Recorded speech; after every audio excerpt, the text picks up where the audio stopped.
Grabe, nakakapagod. Today is the day na mag-move out na tayo. Louisiana shit. Today is the day na mag-move out na tayo dito sa condo. So, today is January 7, 2026. So, magulo ngayon yung kwarto. Ayun si Snowy. Kaya tamad siyang tumayo kasi naka-shoes siya. And then, ipapalagay ko pa yung TV dito sa box. Baklasin pa tong bed na to. Yung mga ibang gamit andun na sa sala. Then, itatransfer ko lang siya dun sa trolley. Good luck on today's adventure. I hope I can do this. Dami ko pang aayusin. Yan, yung mga plans na dalhin ko pa. And we can do this, Snopes. Right, we can do this. Fighting.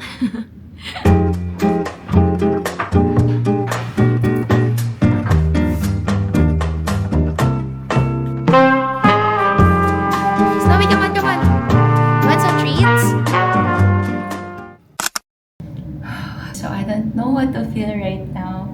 Actually, nalipat ko na lahat ng mga gamit. Linis ko na lang yung mga dapat linisin dito bago ko iwan sa next na mag-rent dito sa unit or dito sa master's bedroom. So, what I will miss the most is the sunset view. Kasi dun sa nilipatan ko ngayon ay wala na tayong sunset view. But, meron naman tayong fireworks view. No, which is, hindi naman siya din lagi nangyayari.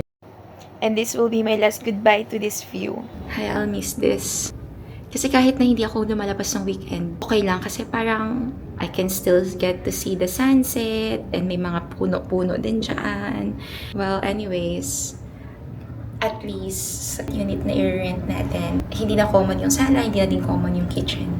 And I'm really excited to create a new memories dun sa unit na yon. Time to say goodbye to this master's bedroom. Oh my God, buti nakita ko yung... Akala ko nakuha ko na lahat ng gamit. Buti nilang nagbablog ako.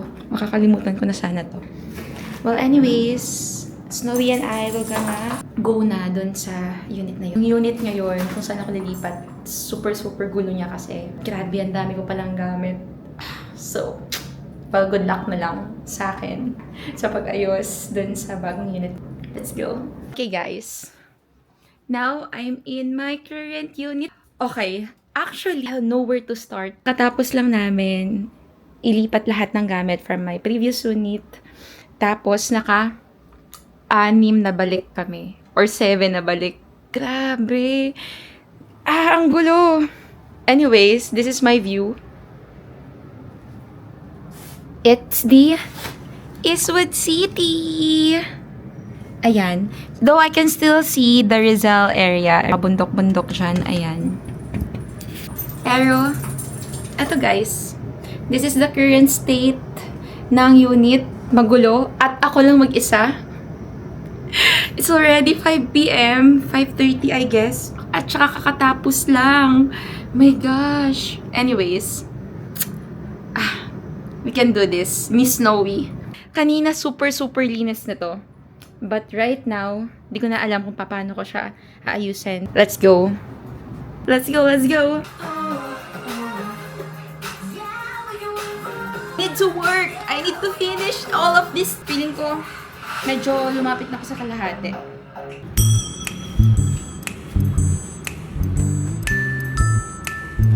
Ayan, let's put some curtains. Gems, perfumes, collection.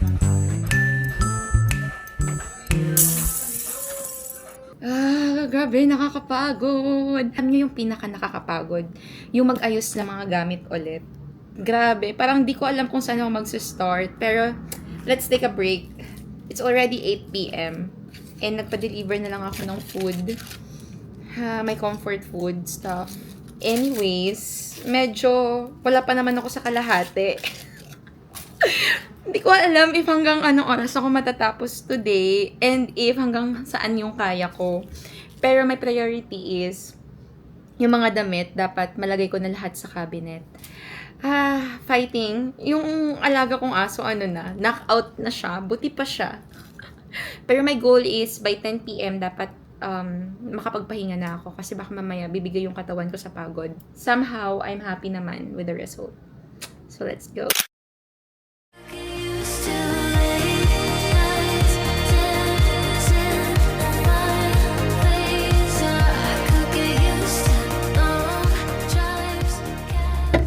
Pinasok ko kayo sa ref. Anyways, mag-iinit tayo ng lasagna. Pabaon to ni mama sa akin. So, ito yung magiging dinner ko for my day 2. Alam pa nung lulutuin ko kasi medyo napagod ako sa paglilinis. So, mag-iinit na lang talaga ako ng lasagna. Buhusin na natin ito. Creamy slices ng Eden and Italian mozzarella. Wait na lang natin to na mag-melt yung cheese. Here's my lasagna for dinner. Let's eat! I'm so gutom na.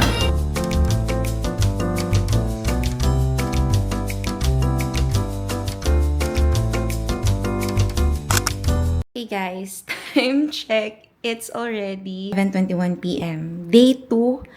Natapos din yung paglilinis dito sa condo. Naayos ko lahat ng mga gamit. So, this is our new place. We have here yung altar. Tapos, ito naman yung dining table. The kitchen. Yeah, meron din tayo ditong stove. Pero, I prefer using induction para at least mas makatipid tayo sa kuryente. Naglinis ako agad pagkatapos mag-work. So, nilaban natin guys para matapos na tayo agad. And we have here the sala area. Spacious siya actually. Pa-L yung sofa which is I really like. Nag-complement din naman yung color. Tapos, naglagay ako dito ng tanim. Photo frame namin galing Busan to. Nagpa-caricature kami doon sa Busan during our honeymoon. And then, yung mga plaque. Yan, TV. And for the bedroom, we have here a queen-size bed. Actually, ito yung binaklas namin nila kuya from the previous unit. Binala siya dito.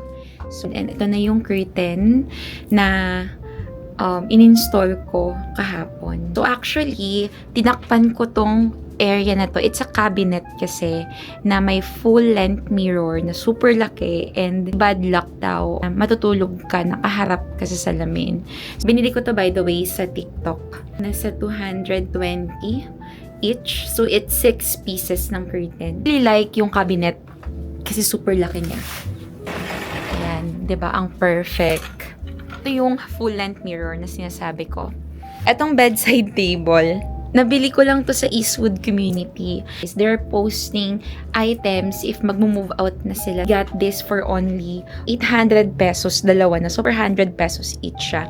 And then, ang view ng bedroom, Eastwood Park. Ito din yung TV. And what I like about this TV stand, pwede namin siya ma-move. Yan yung itsura kapag i-move mo yung TV. Tapos, balik lang natin siya ulit. Got this sa Lazada for only 1,000 pesos. Diba? Ito yung itsura niya sa likod. Gikapoy kayo ko. Today is day 3 sa pagsistay ko dito sa unit na to. I'm cooking lumpiang Shanghai. Kasi may mga bisita ako ngayon. Doon sila ngayon sa Robinsons para bumili ng mga pagkain na kakainin namin. At ang ambag ko lang ay lumpiang Shanghai at mango float na galing pang Zamboanga. Pinabaon to sa akin ni Mama Eva. Pero I wanna share it with my friends kasi masarap yung timpla niya sa lumpiang Shanghai. Actually, day 2 pa lang, natapos ko na lahat-lahat ng mga gagawin dito sa condo. Naayos ko na yung sala, yung kwarto, at saka yung kusina. I'm really ready naman talaga to accept visitors na rin. So, sumakto din yung mga workmates ko pala desisyon. Pupunta daw sila ngayon dito sa condo para mag-housewarming. So, let's go! Tapos guys, hindi pa ako nakapag-grocery kasi nga, kakalipat ko lang. Kaya di ko tuloy alam anong papakain ko sa kanila. Ayan. So, tuloy pa na talaga sis yung steak natin. Galing video pa yan. Pero kung may gusto kang patunayan, see, this is how you cook. Kapit kami guys, kaya kantan lang. Kaya Try naman ng pa-steak ni Aryan.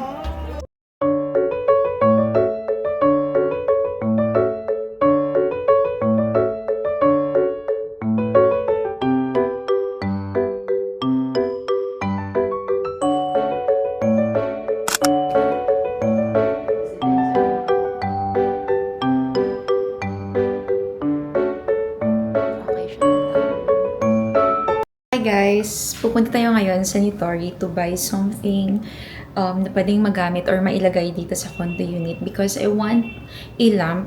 Bibili din ako ng candle para sa altar and mga anik-anik doon na makikita natin. Actually, ang ganda ng mga plates nila here. It's very aesthetic. This is for oil. 200 pesos. I like this. Kamahalan. 3,000 din. Magti-TikTok na ba tayo or magsha-Shopee lang? Because I think it's really expensive to buy a lamp na worth 3,000 or 4,000. Pero gusto ko ng lamp sa sala. Let's think about that. I think it's too expensive. Titingin na lang ako sa IKEA or online. 2,500. That's 2,500. And then, this is 3,000. Hey guys, I've decided na hindi na ako bibili ng lamp. Budget natin ay hanggang Shopee lang.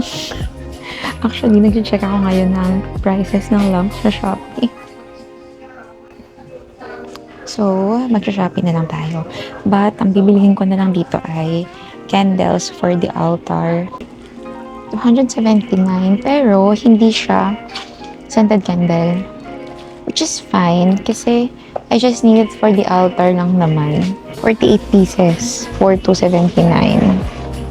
This aroma diffuser. Super bango na to. As in, super bango. Kanila yung kaya ng budget natin today. Gusto ko sana itong mga artificial plants. So green. Mahal. So, dito ako ngayon sa Flying Tiger and I want to buy this ceramic cat na may artificial plant because I think it's really cute para dun sa CR.